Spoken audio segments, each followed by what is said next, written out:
everyone, welcome to the video series of the subject Object-Oriented Programming using Java. Myself, Hemali Shah, I am working as an assistant professor in LG Institute of Engineering and Technology. In this video lecture, I am going to cover the topic reading and writing with the stream line by line.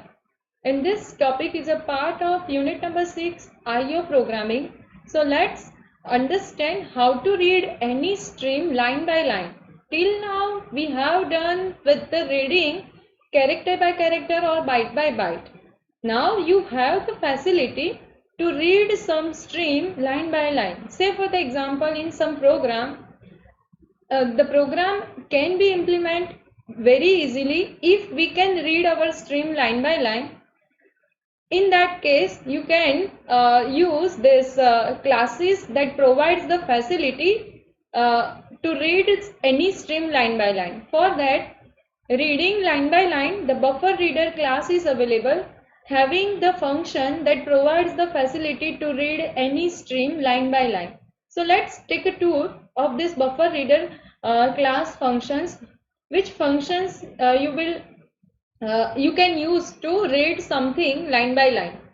So here this is the NetBeans. By using the documentary of this NetBeans, we can see the methods of this BufferedReader. So here in search bar you just need to type the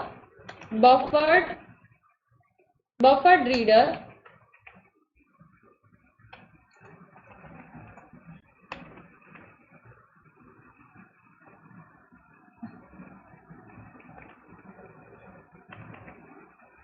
BufferedReader is a class name.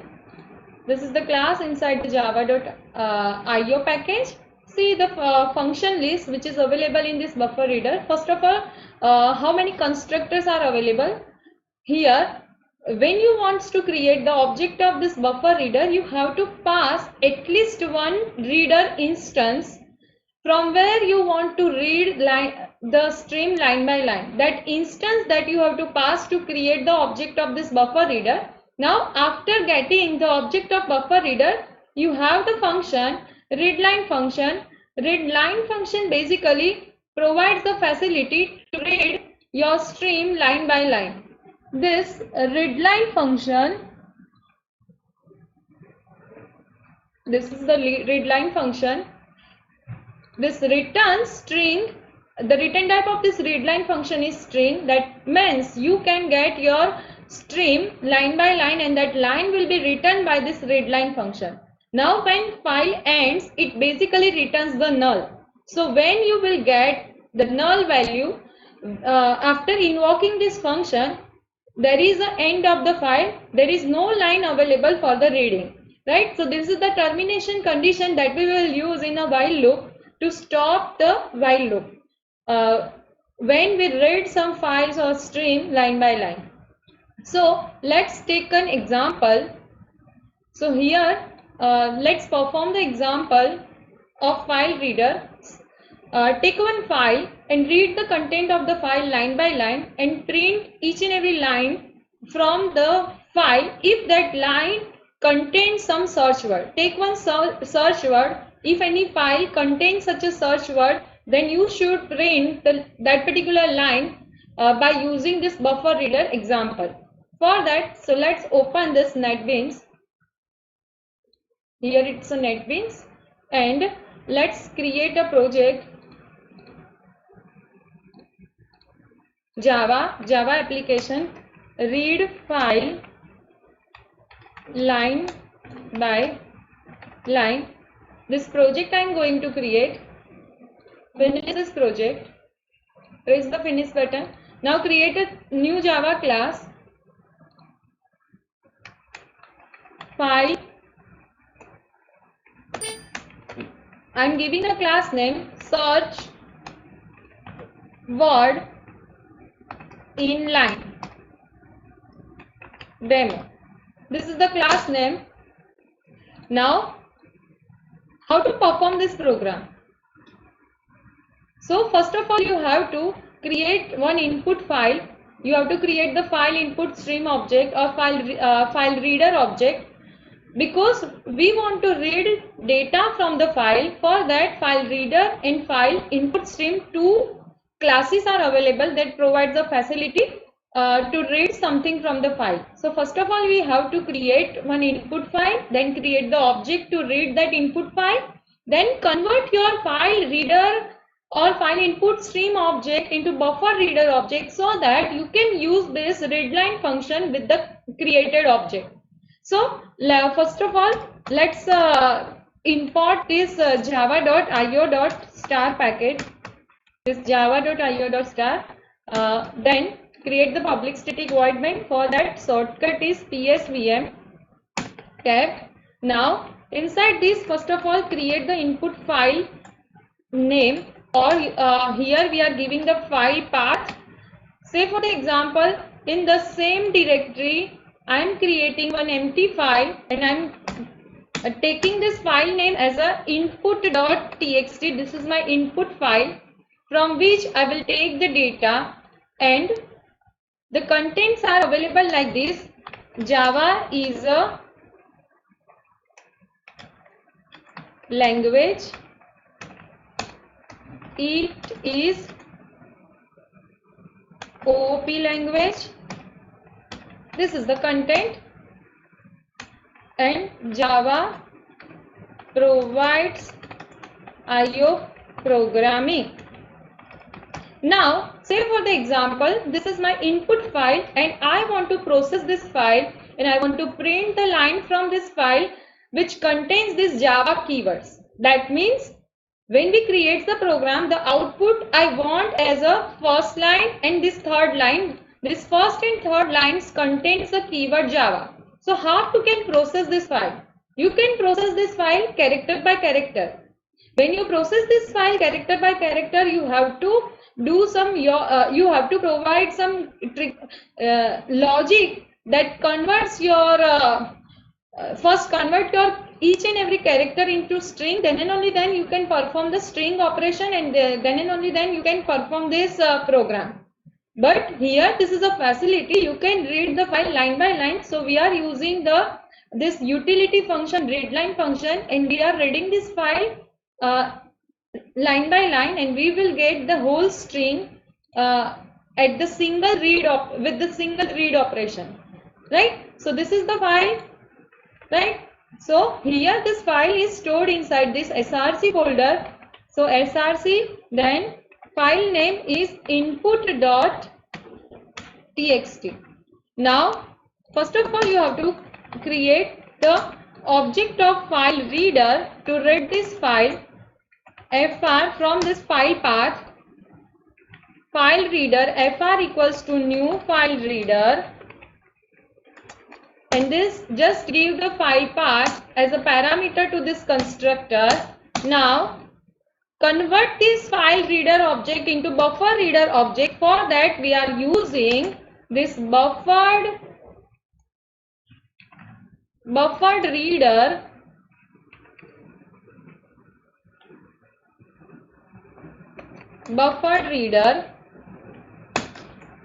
class constructor br equals to new buffered reader,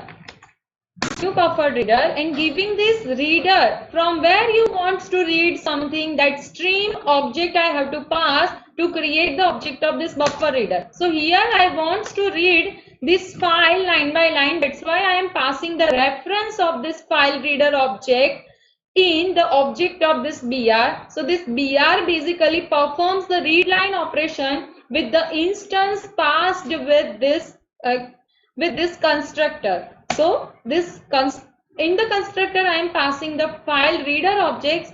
So this readline function performs on the file which is stored at this file location, right? So now perform this readline function. For that, this readline function returns the string. I'm telling this I'm storing this return line into this line object. Now when you invoke this readline function only once, it only reads the first line, but I want to read whole file. That's why I have to put the while loop.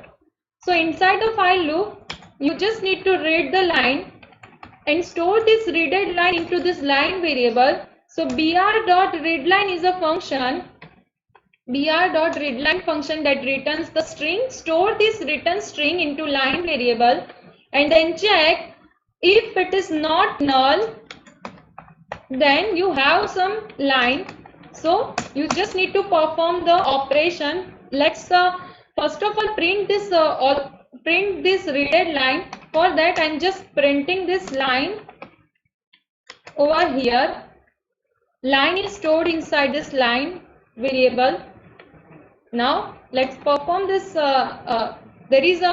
have to handle this readline IO exception and buffer reader, this file reader file not found exception. We have to put this try catch, surrounded try catch to handle this runtime exception, or you can mention as an throws list. So here you can mention throws exception. Exception is a superclass. You can remove this compile time error by putting the try catch, or you just mention as a throws list. You can write here file not found exception, comma IO exception, or you just can use this exception is a superclass. Right now, just run this file. See here we are getting the whole file line by line. Line number 1 we are getting, line number 2 is here, line number 3 is here. Now I want to search the words.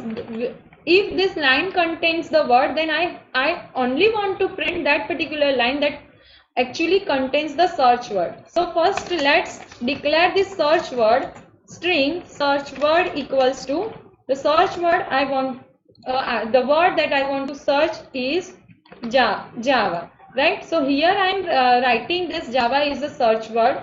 Now how to perform this, whether the string contains this Java word or not? For that, string class having built-in function that provides the facility to search some string inside the string. So here our source string is a line,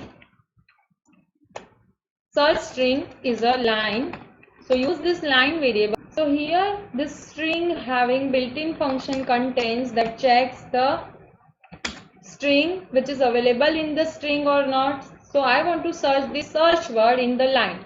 If it returns true, if this returns true, then I want to print this line. Otherwise, don't print the line. So I'm just putting this system.out.println over here.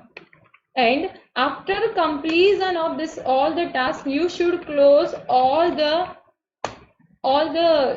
resources of a stream. Here we have used BR as well as file reader instances. So we should close this all the resources. We should free these resources after using it. So now what will happen? We are reading the file line by line and we are checking end of the file condition by checking the condition like this. The return line not equals to null. That means some line is available and it will be stored inside this line variable. Now inside the line variable we are checking whether this line contains this search word or not. If this line contains this search word, then we are just printing that particular line over here, right? So let's execute this program by pressing the Shift F6 button. So see here we are getting the output, the lines which contains only Java search word keyword, right? You can use this only pass this character which are not available in it. Say for the example I am passing here AB and just run this program. It prints no lines. That means this file contains no words like AB, right? So this is the buffer reader class you have to pass from where you want to read this stream line by line. Now let's perform the let's go for the next class. For that how to write something line by line. Just like how to read something line by line, this buffer reader is available. Likewise, to write something line by line, then next class is available. The class is BufferedReader. This BufferedReader basically provides the functions that actually writes something line by line. That means in this class there is a function that actually move your cursor to the new line and you can write some data in a new line. So let's perform this example by using this buffer writer. This write content of file line by line. Write the line which contains search word, and this file, this line you have to write in a new file in a new line. So same function, you can use this same file, this buffer reader example, and you just need to write this searched lines into new file, but you have to write this content line by line in a new file, right? So here this is the NetBeans. First of all, let's take a tour of this buffered writer class functions.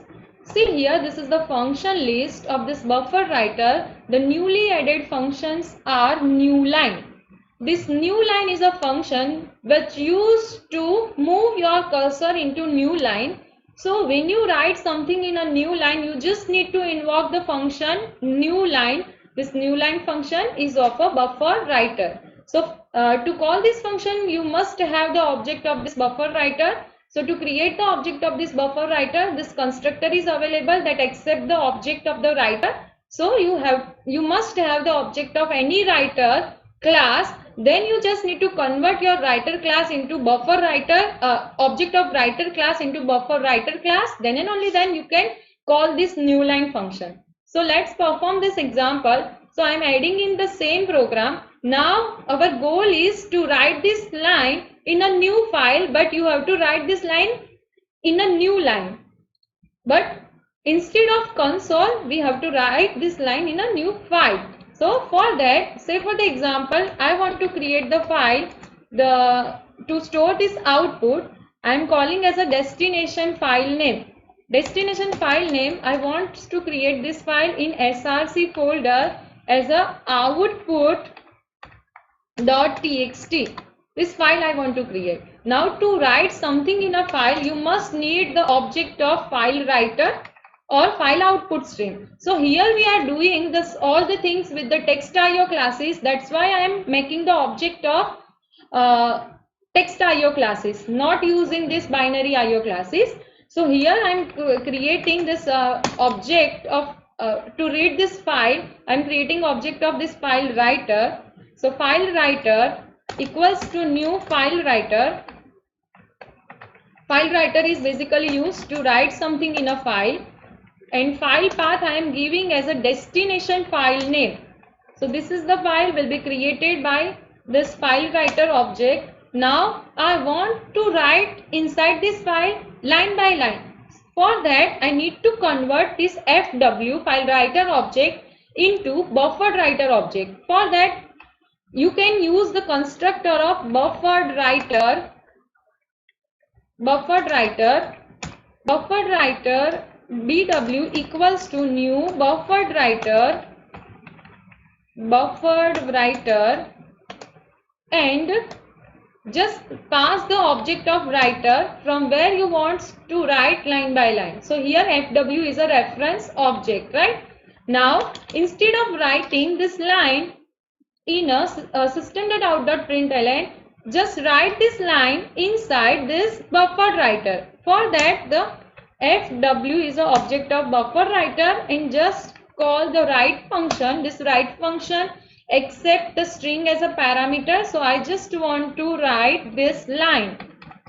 This line I am going to write in this buffer writer. Now after writing this line, I want to move my cursor in a new line to write the next line. For that you can call this function like this. BW dot new line is a function. If you are not going to call this function, then whole lines will be written inside the single lines, right? So here the search word I am giving as a Java, and don't forget to close the file, otherwise you cannot save your data into created file. For that BW is a output stream object of buffer writer. FW.close, close this resource and close the file FW.close, file writer.close. So close this files. Now just execute this program by right clicking and select the run file option. Sorry, let me correct this thing. There is a mistake, semicolon mistake. Now just run this file by clicking on the source file, and see here this output.txt file is created, and see we can get this output line by line. So hope you people are clear with the concept of buffer reader. Buffer reader reads the data line by line, and buffer writer writes the data in a new line. Right? If you are not using this new line function, then you will get all the output in a single line. Now let's move into the presentation. So next class that I want to tell you is next is a InputStreamReader. Now what is the use of InputStreamReader? Say for the example, if you have your input stream in form of binary IO, and you want to perform the functions of the text IO classes.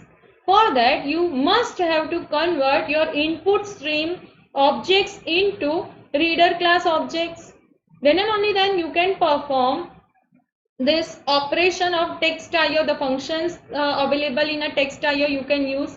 So for the conversion of binary IO to text IO, the input stream reader class is available, that basically converts your binary input streams into text input stream objects. And for likewise, if you have the output stream kind of object, so binary output stream objects you can convert into text IO output stream kind of object by using this OutputStream Writer class. Now where you should use these two classes? So for that we will perform one example. If I want to read system.in, that means is console reading line by line. For that, if I want to use the BufferedReader class readLine function, then my system.in is available as an input stream class object. So we cannot perform readLine with the input stream. So first of all we have to convert this input stream object into this buffered reader objects. That means our destination class is of text IO and our source class is of binary IO. So for this conversion purpose we will use this input stream reader object. So let's perform the one example that reads something line by line that I am going to tell, and another two classes are available to print something in a formatted way. So here whenever you want to print something, you have the single function write. For that you can only pass either character or you can only pass either string. Now think about it, if you have some integer values, some floating values, some double values, then first of all you have to convert that integer, float, double values into string. Then and only then you can write inside the file. Now is there any way so that you can directly write the integers, you can directly write the floats inside the file?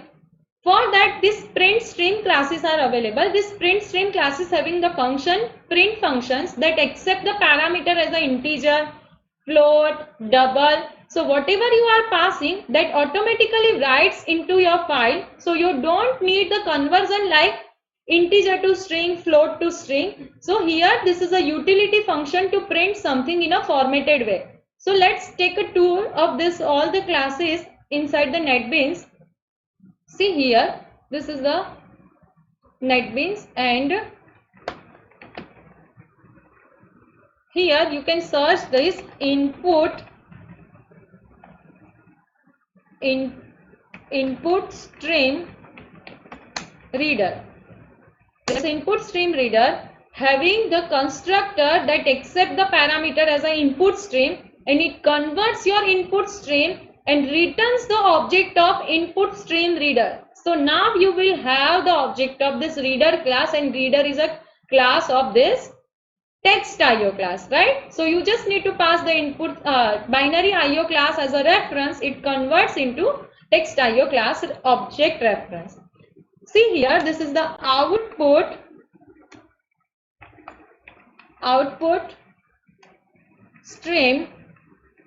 OutputStream Writer class, OutputStream Writer, inside this IO class, having the constructor that accepts the parameter as an output stream, and it returns the object of OutputStream Writer. That means you can convert your output stream into writer class. So by using this constructor, you can directly convert your binary IO objects into text IO objects. Right? Now, let's see the functions which are available in PrintStream. We have already learned this PrintStream, this system.out. This out is an object of PrintStream class. This PrintStream class having this many function, that print function that accept the integer as a parameter, that accept the boolean as a parameter, that accept the char as a parameter, as well as string as a parameter, object as a parameter. So you can directly write everything in the same format that you are going to pass. You don't need a conversion concept, right? So same function is available with the println also. This print actually prints in the same line, and this println actually prints in a new line. So whenever you want to print or write something which is available in form of integer, double, float, you should use the PrintStream classes. This PrintStream is a binary IO class, and this print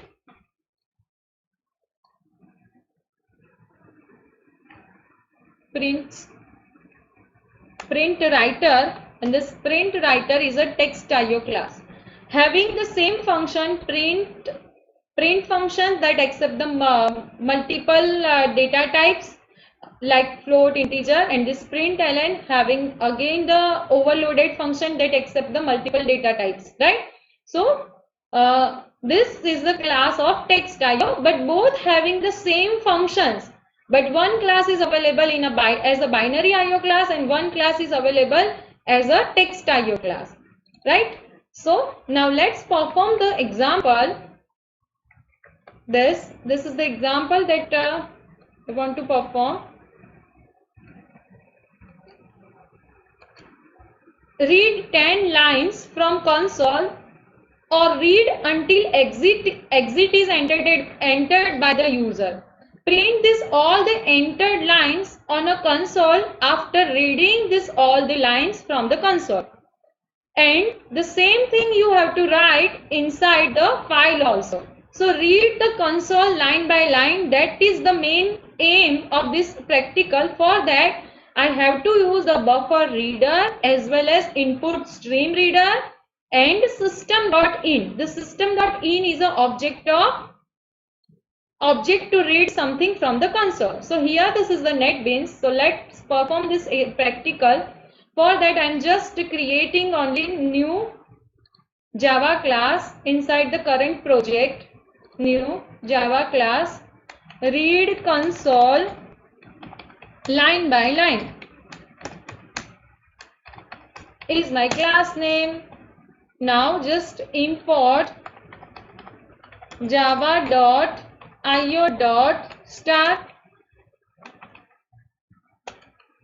and just create the public static void main. For that, the shortcut is PSVM tab.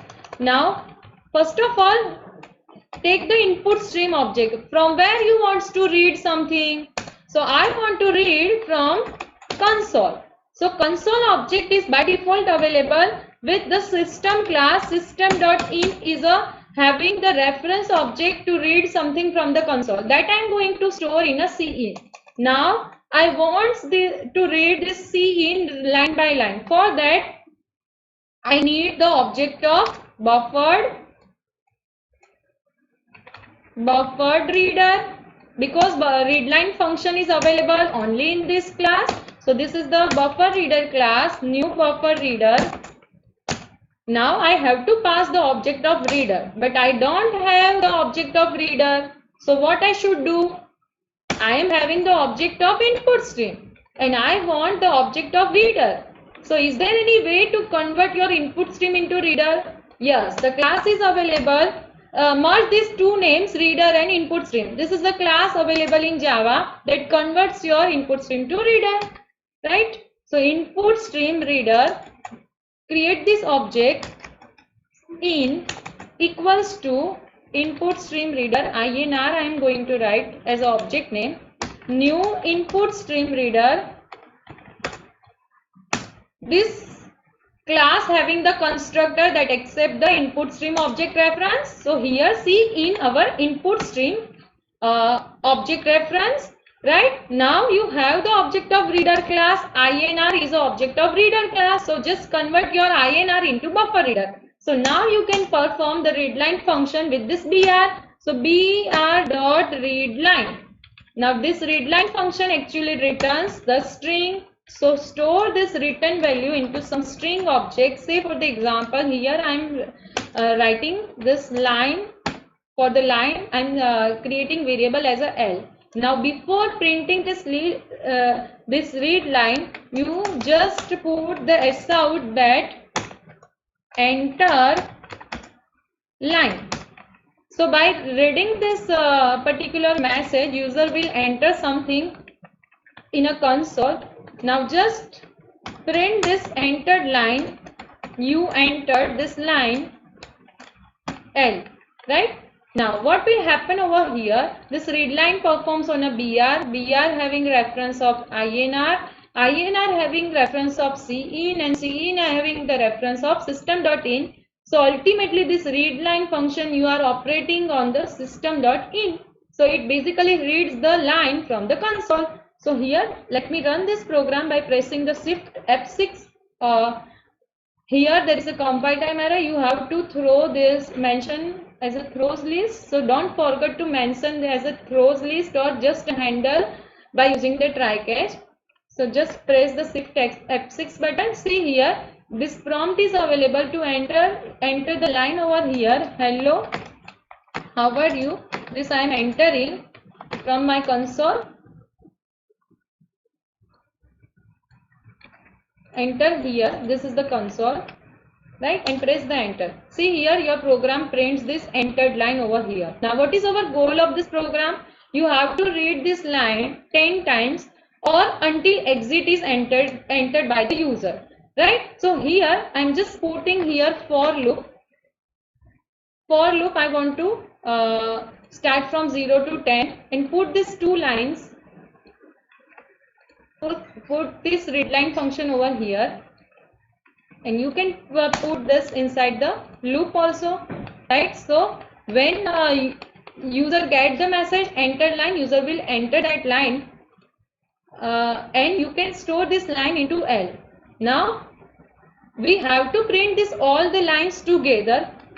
For the storing this all the lines, I am making the array of strings.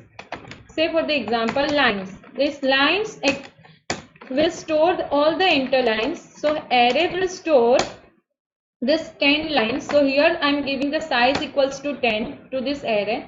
Now when user enter these lines, I am storing it into this ith variable of lines of 0, lines of I stores this line, entered line.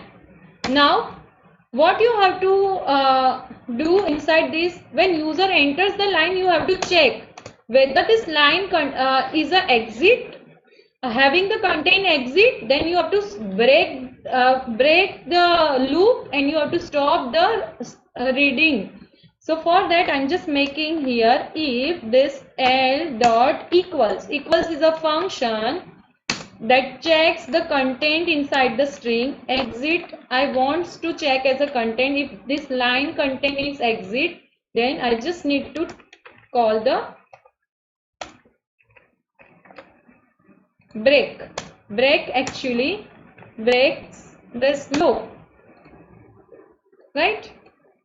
Otherwise you just need to copy this line into lines array. Now after completion of this for loop, you just need to print this all the lines.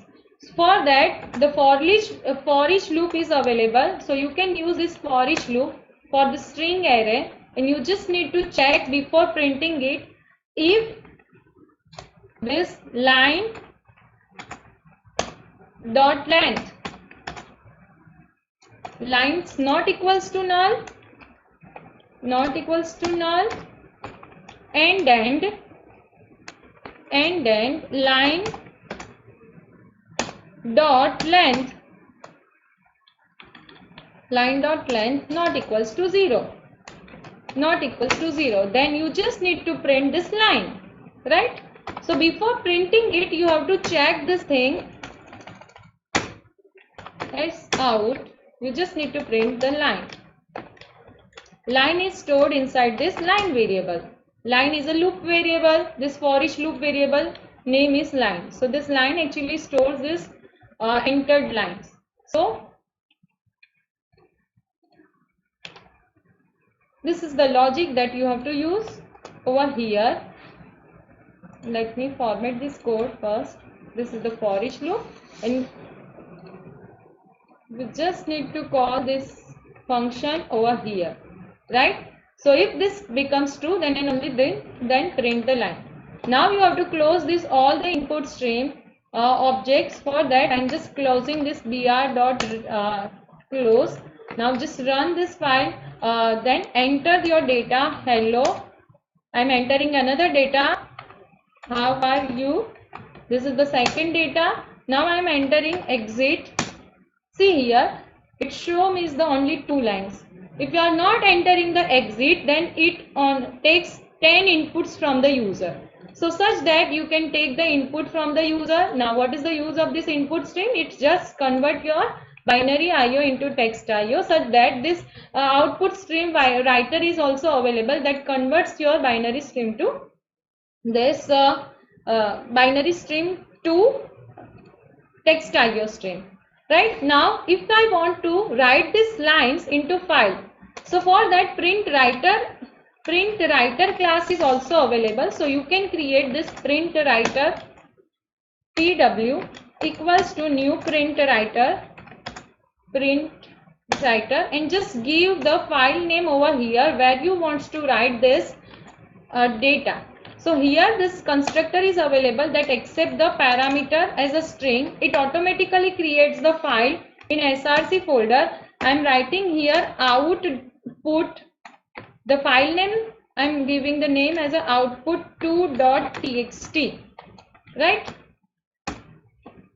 Now I can directly invoke this function of pw like this, pw.println. Now println is a function available in this PrintWriter class. So you can call this println function. So here you don't need to call this new line, then you just need to write the line. Here println performs these 2 operations in a single function call. So what you want to write? This line I want to write in the file. Now don't forget to close this file by using the object pw.close. This close basically saves your content into file. Now just pressing the shift F6 and I'm entering all the data. Hi, I'm entering another data. Hello class 5 5th ICT. This is the data I am going to enter. Now I'm entering exit as a data, so it stops taking the input. Now you can see here, this is the output.txt file. This all the lines which I have entered at the console, this all are available as a output2.txt file. So this PrintWriter automatically creates the file, and by using this object you can write inside the file also. So this all the class having some utility function. So by using this utility function you can perform this IO programs very easy way. So here I am going to end this session now. Hope you people are clear with the concept of this IO programming. How many classes are available, what are the uses of these classes, what are the functions are available inside this IO classes, and what kind of application you can build by using the classes, right? So this is the last lecture of this IO programming unit number 6. Thank you for watching this video. Thank you all of you.